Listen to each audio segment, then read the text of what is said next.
नमस्कार मंडळी, कशी आहे तुम्ही? मस्त आहे ना? विद्यास लॅबमध्ये तुमचं स्वागत आहे। आज आहे शुक्रवार, तर आज आधार कार्डाचा ना थोडा प्रॉब्लेम झालाय। वाजले बरोबर 12:30। मी तुम्हाला टाइम दाखवते। बरोबर वाजले 12:30 वाजून 5 मिनिटं झाले। आतला सर्व पसारा आवरायचा आहे। तसं काल मी डीमार्ट मध्ये गेलेली, तर बघा हा इथे सामान दिसतोय, तर सर्व इथेच असंच पडलेलं आहे। मेन गोष्ट त्याला ना लॉयझर लागलेलं होतं, आणि मग योगिनीने रात्री काय केलं, पुसलं ते वाल्या कपड्याने, तर तसं ठेवलं। आणि मी खूप थकलेली होती, त्यामुळे मी तिला बोली राहून दे, ते मी नंतर करेल, म्हणजे उद्या करेल। तर ते पण डबे थोडे स्वच्छ करून घ्यायचे, आणि मग त्याच्यात ते सामान भरायचं। घरातले कामं करून घेते। सकाळी तशी झाडू मारून घेतलेली होती, कारण बत्ती लावायची असते म्हणून, पण तरी पण पसारा होतोच। हा सोफा मी सरकून रोज कचरा मारून घेते, आणि इथे पण हा सर्व असं इथे तिथे कचराच आहे। तर चला कचरा मारून घेते, भांडी घासून घेते, कामं करून घेते। 2च्या आधी मला कामं करा।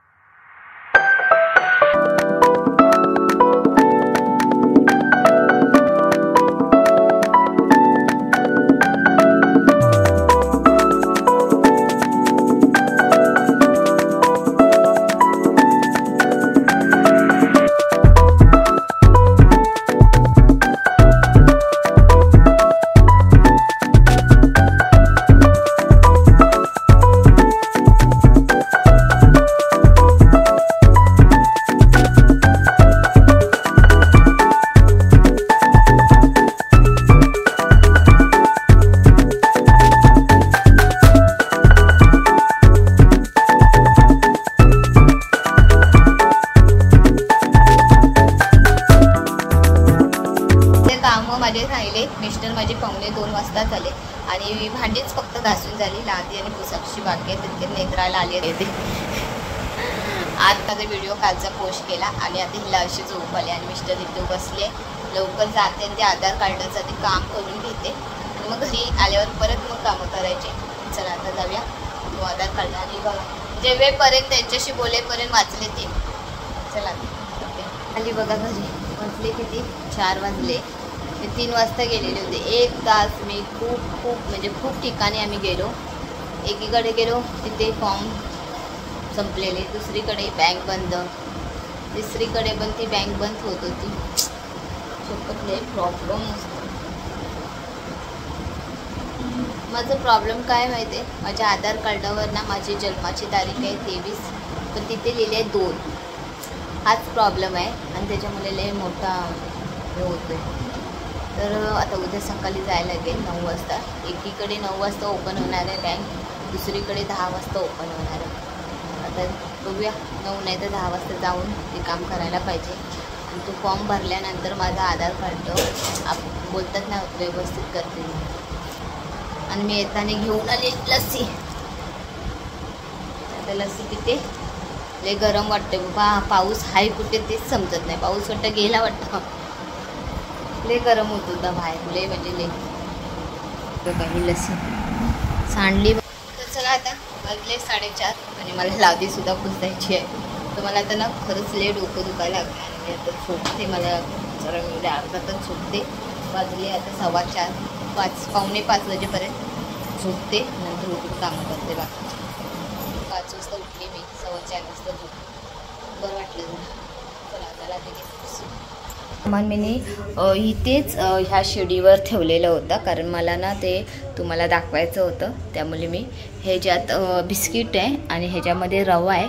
रव्याचे 2 पॅकेट आहे, एक पॅकेट फुटलं आहे, त्यामुळे थैलीत टाकून ठेवलं आहे। बरं हे डबे पण घेतले मी, त्यात मी तुम्हाला सर्व दाखवते ह्याच्यातलं मी काय काय आणि कसं घेतलं आहे। आणि थोडी अर्धा किलो भरले, आणि ही चण्याची डाळ आहे, ती मला कोबीच्या भाजीमध्ये खास करून लागते।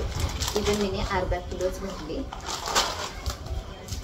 आणि हा अर्धा किलोच्या पॅकेटवर अर्धा किलो चण्याचा पॅकेट मला शिजवायचा। हे साबुदाणे घेतले मी, ते पण मी अर्धा किलोच घेतले। चवळी बारीक अर्धा घेतले, चणे हिरवे अर्धा घेतले, परत हे आपले चॉकलेटी चणे असतात ते पण मी अर्धा घेतले, आणि ही मुगाची डाळ आहे, ही मी 1 किलो घेतली।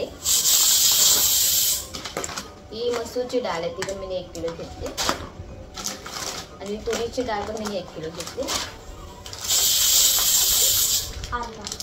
आपले चणे असतात ना, दाबोले चणे, ते मी 1 किलो घेतले. कारण आम्ही घेतलंय मी राई जिऱ्याचं पॅकेट. हे बारीक राई वापरते मी. आणि जिरा आपला नॉर्मल असतो ते. सफेद तिळाचा पॅकेट घेतलाय. ओव्याचं पण पॅकेट घेतलंय, कारण ओवा लागतो कधीतरी. पोरींसाठी पॉपकॉर्न घेतलाय. आणि ह्या मॅगी घेतले, त्या छोट्या छोट्या मॅगी. काय कोरियन मॅगी घेतले. 2च पॅकेट घेतले मॅगीचे. आणि आपला नॉर्मल मॅगीचं पॅकेट घेतले. आणि पास्ता, हा टॅमॅटो पास्ता आम्ही खातो, आम्हाला आवडतो टॅमॅटो पास्ता. आपले रिजेक्ट पापड, हा चीज पास्ता रोजिनी मॅडमसाठी. हा 1 किलो केजीच्या पॅकेट रव्याच्या पॅकेटामध्ये 1 किलो रवाचा पॅकेट फ्री भेटला, त्यामुळे मी घेतला. रव्याचं पॅकेट आहे ना, झालं काढायचं घ्यायचे. आणि यावेळी मी माझे पार्लेजी बिस्किट नाही आणले, कारण थोडेफार हाय बिस्किट, त्यामुळे मी आणले दुसरे बिस्किट आणले. आणि हे पोहा घेऊन आले. पोहा गेल्या टायमाला मी अर्धा किलो आणलेला होता, त्यामुळे तो लवकर संपला गेला. यावेळी मी 1 किलो पॅकेट पोह्याचं आणलंय. तर कांदे पोहे आम्ही नाश्त्याला बनवतो, कारण आम्हाला आवडतात ते कांदे पोहे. त्यावेळी मी हा बिस्किटचा पॅकेट घेतलाय. त्या बिस्किटच्या पॅकेटवर ना 2 पॅकेट घेणार ना, त्याच्यावर 1 पॅकेट फ्री होता. तर मला हा एकच पॅकेट बस होता, कारण मी दुसरा 1 पॅकेट घेतलाय. हे एकावर 1 फ्री होतं. तर हे नव्हतं माझ्याकडे, तर मी जरा घेऊया. आणि एकावर 1 फ्री आहे, तर ठीक आहे. फॅमिली कॉलगेट घेतलं. ह्याच्यामध्ये 4 कॉलगेट असतात, तर ते बरे पडतात. 2-3 महिने आम्हाला आरामात चालतो. तसं गेल्या महिन्यात भरलेला 1 कॉलगेट आहे पुरा, त्यामुळे मी चला आतापर्यंत काय जाणार नाही. हे पण आता 2 महिने मी चालवेल तसं म्हणायला. तर हे डेटॉलचा पाऊचमध्ये 1 दुसरा डेटॉलचा पॅकेट फ्री होता, त्यामुळे मी घेऊया. कारण माझं डेटॉल हँडवॉश अजून संपला नाही, तरी पण मी घेतलं, कारण संपायला आलाय. योगिनीसाठी शॅम्पू आणि नेत्रासाठी शॅम्पू. हे विंबार लिक्विड थोडंसं आहे, तरी पण मी घेऊन ठेवूया. आणि हे कम्फर्ट तर मला लागतो, संपलाय माझा, तुम्ही घेऊन घे. आणि लॉयझलमध्ये पण एक लॉयझलच्या बदली दुसरा लॉयझल फ्री होता, तर मी चला ते पण घेऊया. असं थोडं थोडं फ्री होतं, तर बरं वाटत होतं घ्यायला. बाकी नॉर्मल काय फ्री नव्हतं. ते फ्री होतं, ते मी वापरत नाही, त्यामुळे मी घेतलं. तर हे रेड पावडर 1 किलो घेतले. आणि हा PS साबण आम्ही वापरतो. विंबार हा एवढाच पॅकेट घेतले. बाकी रिंग साबण मी 5च घेतले, कारण 5 आहे माझ्याकडे. आणि हे नवीन बिस्किट आणले, बघे ह्याची चव जरा वेगळी असते म्हणून घेतले हे 2 पॅकेट. बाकी मी नाही घेतले या डब्यांचं सेट. आणि हा मला 400 रुपयाला पडला. याच्यामध्ये 18 डबे आहेत, मी तर दाखवेलच तुम्हाला फोडून. साखर मला फ्री भेटली. तो पीठ दे तेवढा सर्व सामान डीमार्टमधून मी काल घेऊन आलेलं, ते मी आज तुम्हाला शेअर करते. आणि हा म्हणायला गेलं तर 1 महिन्याचा पण असू शकतो, 2 महिन्याचा पण असू शकतो. तर हे डबे दाखवते. तर ते बघा, हे असे डबे, हे असे डबे. आता ह्याच्यामध्ये मी 1 डबा उघडून तिथे बघितला, तसं बरं आहे.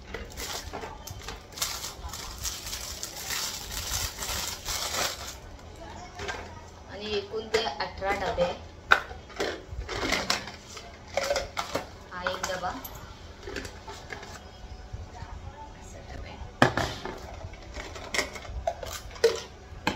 हा दुसरा 1 डबा, छोटा डबा. डबे चांगले आहे पण.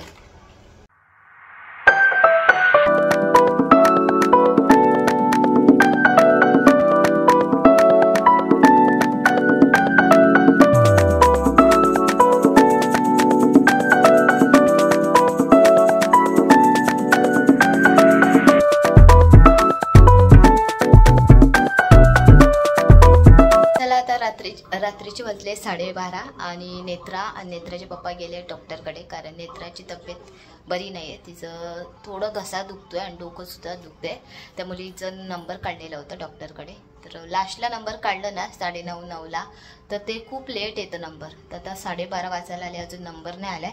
येतील आता बघूया आता. त्यामुळे ते सुकले नाही आहे. मी काय केलं आहे, एकात एक डबे टाकून असे ठेवले. ते हे उद्यापर्यंत सुकतील आणि हे डब्यांचे झाकणं पण तसेच ठेवले टोपलीमध्ये. तर ते ना उद्या सुकतील आणि मग उद्या मी त्याच्यात काहीतरी भरेल. असं माझं आहे ना, टाकीच्या वरतीच लावून ठेवते. ते मग बरं पडतं मला घ्यायला. हे सर्व आता भरून इथे असं लाईनीत ठेवलंय. गरज लागेल तेव्हा मग त्याची तिकडचं घेता येईल. हे असं असतं माझं. बाकी कडधान्य मिनी डब्यात कुठल्या भरले नाही, कारण डबे मी आत्ता स्वच्छ धुवून ठेवले. ते मी मग मी सुकून दे, ते उद्यापर्यंत सुकतील आणि मग कडधान्य भरता येईल मला. आजचा ब्लॉग आता मी इथेच एंड करते. तुम्हाला माझे ब्लॉग आवडत असेल तर लाईक करा आणि सबस्क्राईब करायला विसरू नका. चला बाय बाय, गुड नाईट.